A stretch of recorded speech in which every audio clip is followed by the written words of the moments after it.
Bimbing bilang, kita tidak bisa menyenangkan semua orang. Itu. Tetapi setidaknya kita berusaha untuk menghindari supaya orang tidak senang dengan gitu. Harus diakui literasi media di negara kita itu masih sangat rendah sekali. Saya lupa angkanya berapa itu ya. Menyarankan gitu ya. Tetap diarahkan dan memang tetap harus diawasi. Jadi bukan setelah silakan main ini ya, yang diklik boleh ini doang gitu ya. Terus kitanya orang tua meleng gitu.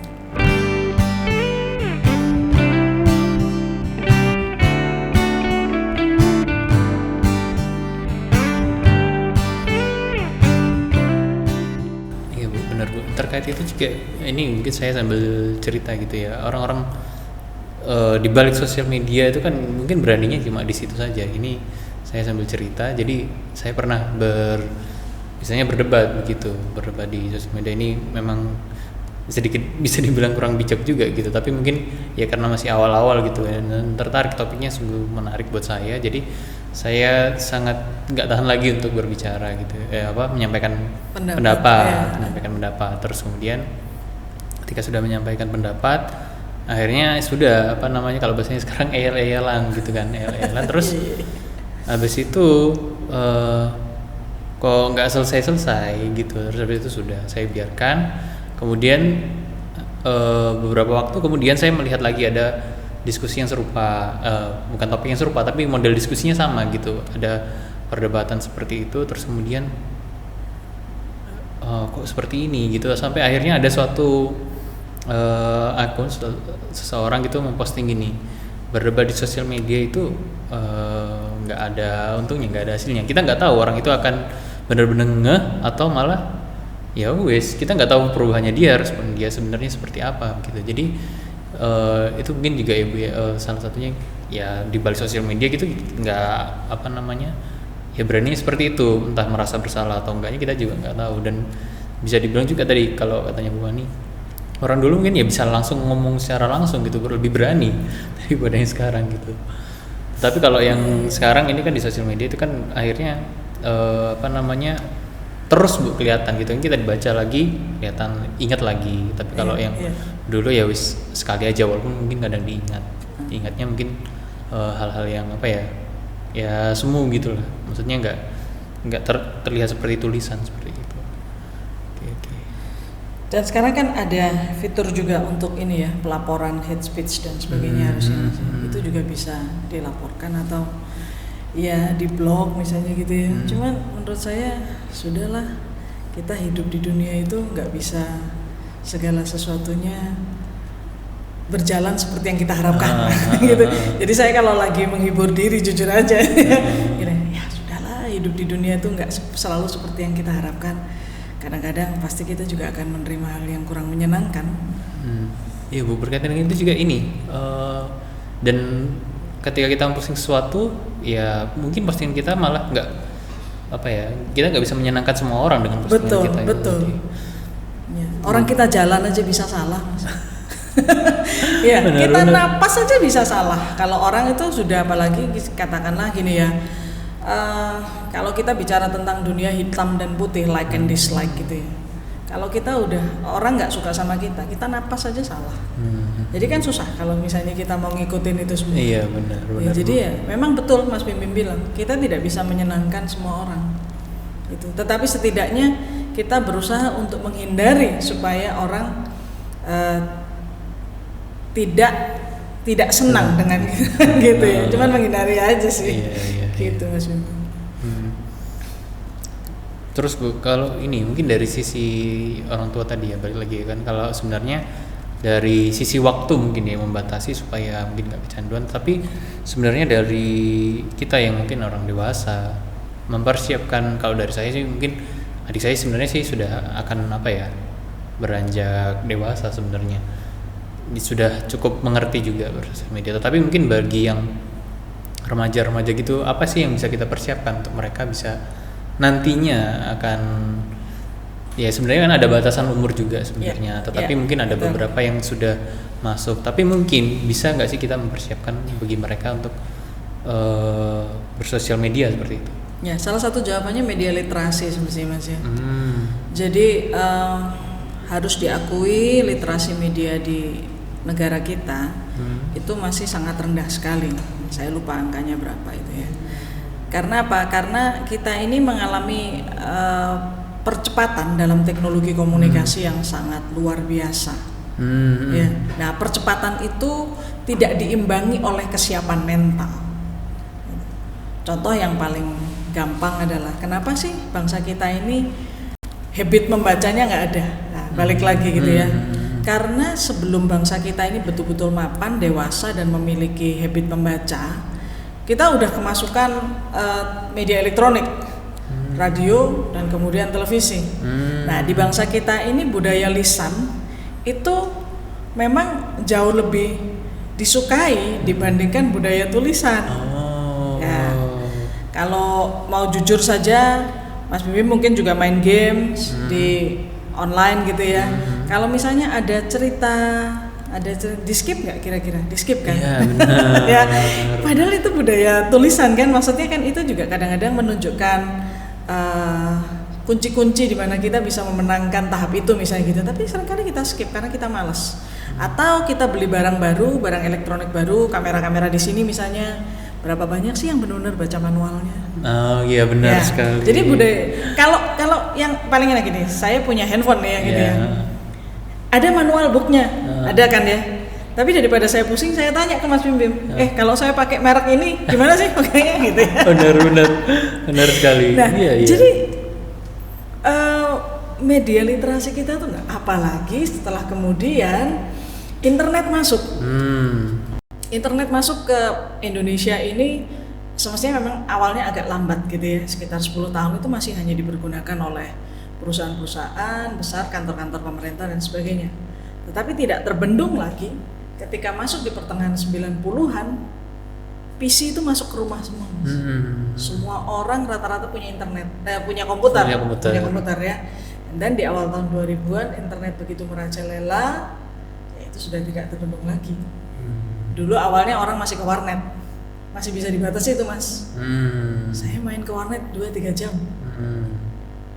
Tapi begitu masuk ke rumah, unpredictable. Jadi balik lagi, literasi media perlu disampaikan oleh keluarga. Penggunaan. Contoh yang paling simpel, selama makan nggak ada yang boleh pegang handphone. Itu artinya juga konsekuensi bapak dan ibu juga tidak boleh pegang handphone. Benar gitu sekali. ya.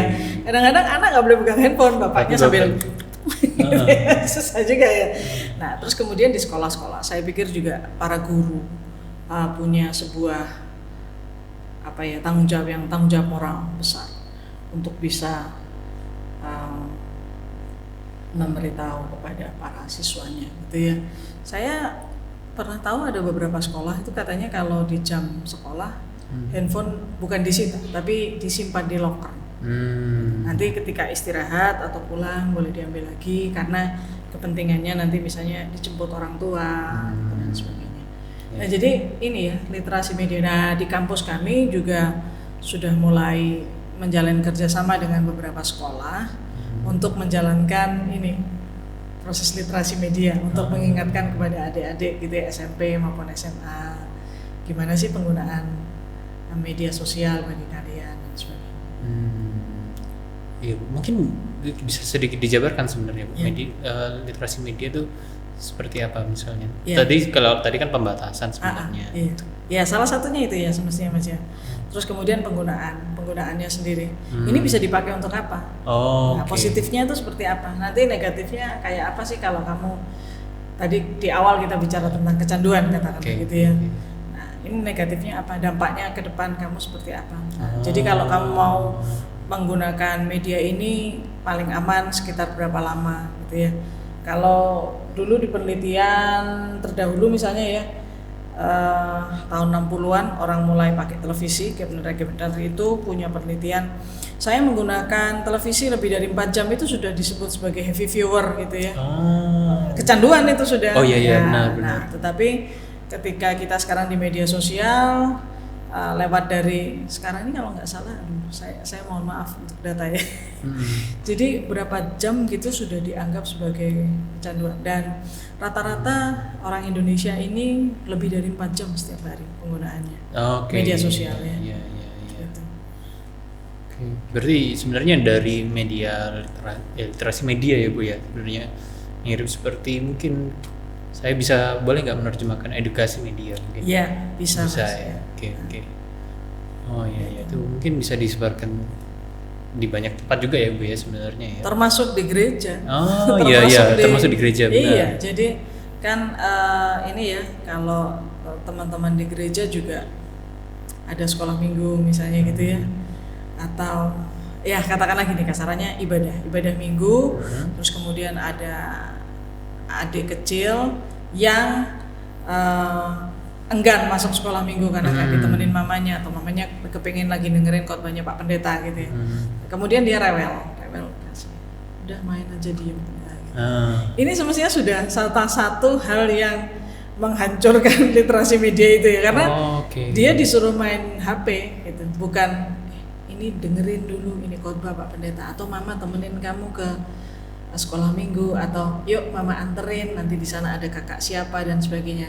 Ini bukan karena saya sok bijak ya, tetapi ini saya juga dapat cerita dari teman saya yang sudah punya sudah punya anak balita juga gitu. Nah, kalau kita ngajarinnya gitu memang semua ya anak kecil kalau sudah ngelihat HP memang kayaknya diem langsung sudah gitu.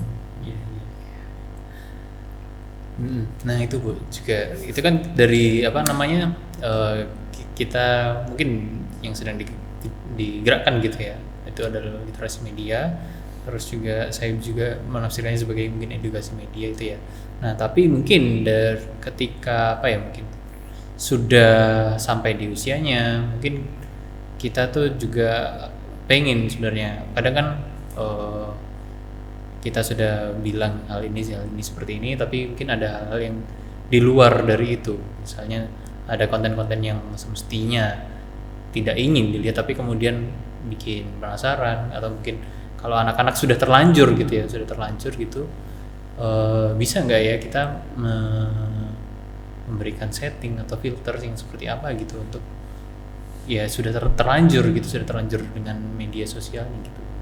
Maksudnya software gitu Mas ya? Iya, atau mungkin postingan-postingan yang mestinya untuk ini cocok nih untuk kamu gitu. Kalau di YouTube kan mungkin YouTube Kids ya. Nah itu ya. Bisa sih Mas kalau kita arahkan ke sana gitu ya. Cuman seseorang itu pasti punya rasa ingin tahu yang lebih dan lebih lagi. Benar. Nah, jadi memang kalau saya menyarankan gitu ya, tetap diarahkan dan memang tetap harus diawasi. Jadi bukan setelah silakan main ini ya, yang diklik boleh ini doang gitu. Terus kitanya orang tua meleng gitu. Ya tetap masih diawasi. Nah, ya kamu lagi yang mana nih sekarang gitu ya. Ya kadang-kadang salah satunya bisa dipergunakan fitur suara kali ya, digedein supaya kita tetap bisa dengar yang karena kan kalau rasa ingin tahu itu kan sudah tidak terkontrol lagi ya. Kita tahu kejatuhan manusia di kejadian itu kan juga karena rasa ingin tahu. Bener atau enggak sih yang dibilang ini gitu. Ya itu manusia punya rasa ingin tahu yang besar itu sejak kecil juga sudah begitu gitu. Jadi semestinya pengawasan itu juga penting ya. Jadi tetap dilihatin.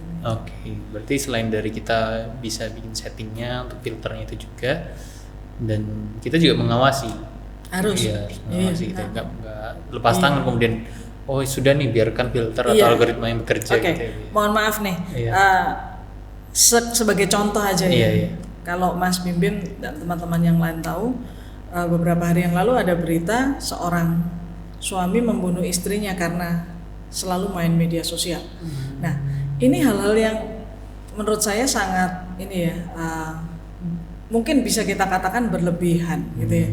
Tetapi kan kita saya nggak bisa bilang bahwa suaminya salah atau istrinya salah, tapi artinya ada yang terganggu dengan kondisi itu. Nah, jadi memang kalau misalnya ini adik-adik masih kecil, balita katakanlah gitu ya, kita kasih gadget, gawai, fine, tapi tentu perlu dengan beberapa pembatasan, pengawasan, sekaligus juga diingatkan gitu ya. Jadi bukan hanya dibatasi, bukan hanya diawasi, tapi juga harus mendapatkan wawasan. Ya tentu dengan bahasa yang seusia adik-adik ini ya. Jadi nggak perlu bahasanya sebab nanti jikalau engkau terlalu apa itu kan si kecil masih juga domblong gitu. Apa sih gitu ya. Jadi kasih tahu aja. Nanti matanya rusak misalnya gitu ya, atau nanti susah tidur atau apa gitu. Yang kita tahu itu nanti akan memang menimbulkan dampak kepada si kecil. Nah, jadi ada 3 hal kali gitu ya Mas Bim ya, yang perlu disiapkan sejak dini. Soalnya kalau emang sudah keterusan lebih susah, apalagi jujur di usia ABG ya, di usia remaja. Ini kan ada tingkat pemberontakan yang memang levelnya agak lebih tinggi daripada di usia-usia sebelumnya. Karena apa? Karena rasa ingin tahunya lebih gede, dia mengeksplor segala sesuatu. Jadi kadang dibilang jangan itu nggak mungkin, hampir nggak mungkin gitulah ya. Karena pasti akan tanya juga jangan kenapa. Iya benar. Dan begitu ditanya jangan kenapa, kadang-kadang yang jawab juga nggak ngerti. Iya kenapa jangannya? Iya itu kira-kira Mas. Iya, berarti memang perlu juga ya memberikan contoh atau dampak dari bersosial media itu sendiri. Kalau misalnya hal seperti ini, misalnya kelamaan tadi itu ya, konsekuensi dari hal-hal yang terus-terusan atau berlebihan gitu ya. Oke. Menarik sih. Ya yang penting lagi juga teladan ya kali misalnya. Oh iya, teladan, benar. Kalau anak kecil pasti ngelihat itu dari contoh. Oh iya, papa mama juga nggak ini. Ayo kita main. Beraktivitas main gitu. Daripada asik dengan sosmednya sendiri mungkin bisa berinteraksi bareng, melakukan aktivitas yang lainnya. Kalau sekarang kan mungkin karena ada efek pandemi, ada efek positifnya ya, bercocok tanam gitu. Bercocok tanam, betul. Jadi mungkin sudah panas sama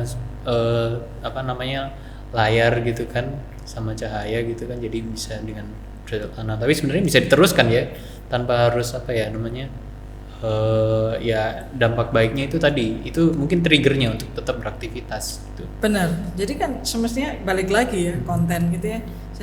Saya bisa bercocok tanam kan, yang memang seperti Mas Bim mengatakan hidroponik gitu ya, itu kan sangat boom di masa pandemi. Benar. Terus kemudian memelihara ikan hias ya, kalau saya nggak salah ya, itu juga booming di masa pandemi. Bisa saja kita belajar dari media sosial kan ya. Dan ya itu lagi, kalau kita yang udah di usia tertentu harus bisa batasi, karena begitu lihat media sosial ini asik juga nih, akhirnya malah jadi nggak kesana, tapi malah lupa beraktivitas, malah lupa ini ide bagus, tapi nggak dijalanin semua aktivitas.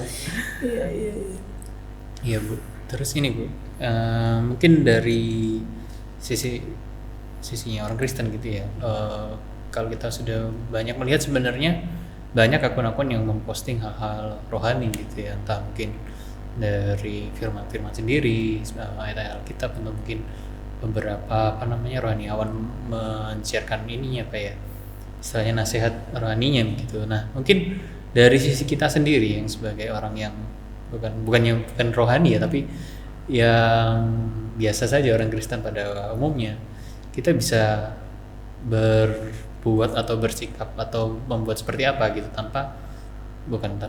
tetapi di luar dari yang rohaniawan sudah bikin gitu. Kira-kira seperti apa Bu yang bisa kita buat gitu, tapi tetap kita bisa tetap jadi berkat. Beberapa orang yang saya kenal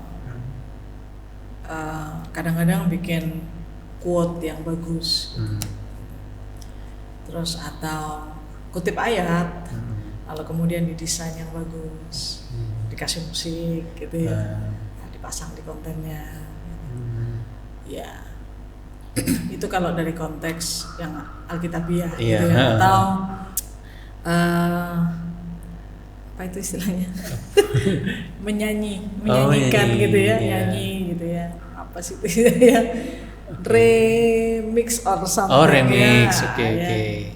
Bisa nyanyi dalam potongan tertentu, karena kalau misalnya nyanyi terlalu lengkap nggak pas gitu ya, karena mungkin kan sekitar berapa 60 detik gitu kali ya. Nah, itu bisa jadi posting untuk menguatkan orang lain.